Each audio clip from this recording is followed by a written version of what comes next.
a Sega CD? What are you waiting for? Nintendo to make one? You have seen the games, right? Wrong answer, man. Show 'em!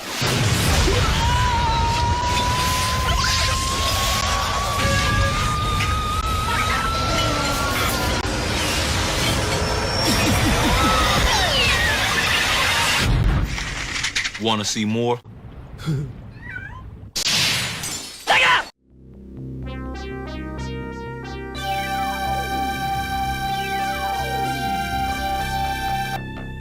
As soon as you fire up the WWF's debut on Sega's first CD-based console, you can understand why wrestling game fans were excited. For the first time, gamers were treated to full motion video of some of their favorite World Wrestling Federation superstars. By today's standards, it's not a big deal, but during the holiday season of 1993, fans knew that wrestling video games were getting closer to emulating what they were watching every weekend on television. Now, full motion video notwithstanding, WWF Rage in the Cage on the Sega CD didn't exactly change the game as far as wrestling video games were concerned. To be honest, if you purchased this console exclusively hoping for the next evolution of wrestling gaming, you would have been pretty disappointed. Let's start with the obvious. Rage in the Cage is the same game as those that came before it, Super WrestleMania and Royal Rumble on the Genesis and Super Nintendo. The roster changed ever so slightly by late 1993, but that's pretty much it. Truth be told, we could end this video right here and simply state WWF Rage in the Cage is the same as Royal Rumble aside from full motion video and a couple of other tweaks. However, there are some things about Rage in the Cage that make it unique from the releases that came before it, but also some things that leave you wanting more. I've stated the obvious already. The full motion video is a nice touch. PC gamers of the time could attest to enjoying some FMV in some of their experiences, but until the advent of CD-based consoles like the Sega CD, this was a whole new world to many kids, myself included. Rage in the Cage utilizes full motion video in a nice way, creating a good intro into the game, giving fans a tease at some of the action they're hoping to soon emulate.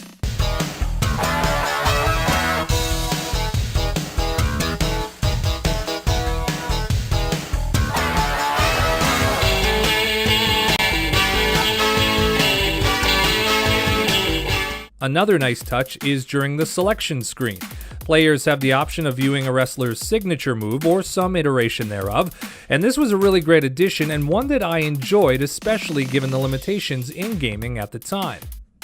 The move towards CD technology also allowed for some added realism before the start of a match. The greatest in-ring wrestling announcer of all time, Howard Finkel, introduces the superstars, leading into each wrestler popping off with their own 2 cents before the bout begins. The following contest, with no holds barred, is scheduled for one fall. To my left, from Uganda, weighing 390 pounds, the Ugandan giant, Kamala! Every man dreams to be like me, and every woman dreams to be with me. But you know something? After the match is over, the model will be your nightmare.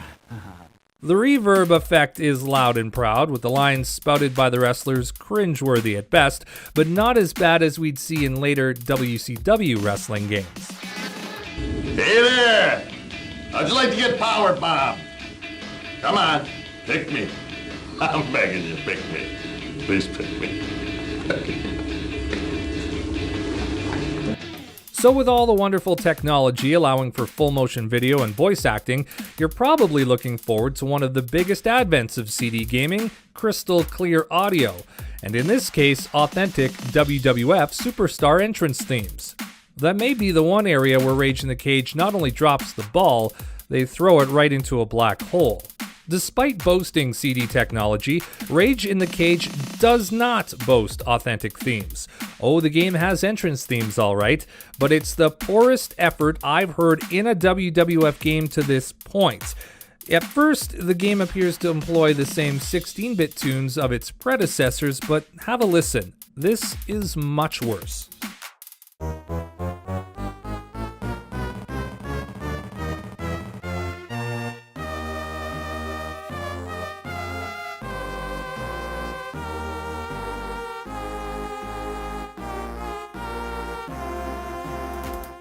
It's headache-inducing. It's so bad. There has to be some sort of logical reason why the teams at Acclaim and Sculptured Software went this route, but there it is, and it's beyond awful. Of course, with a name like Rage in the Cage, you can expect the addition of cage matches in this Sega CD release. The rules? Very simple. Be the first wrestler to climb out of the cage and onto the floor, though limitations don't really allow for you to see that, so just use your imagination there. Aside from that, there's not much else to say about Rage in the Cage that's much different from Royal Rumble on the Genesis and Super Nintendo.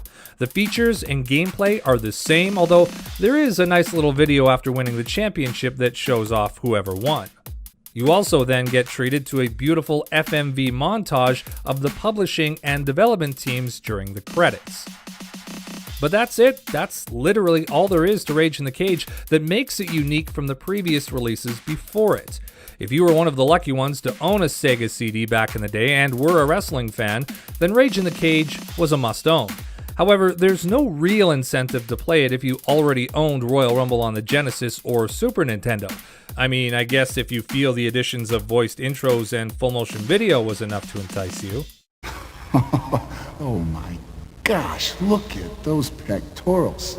Enjoy it while you can. Savor it. Now, it is your destiny to meet the narcissist Lex Luger. The funny thing is, the WWF still had one more release in this generation for wrestling fans, and if you were looking ahead to new features and additional gameplay, well, maybe skip this next release. But I can tell you that I put many hours into it, and we'll dive into more detail in the next video.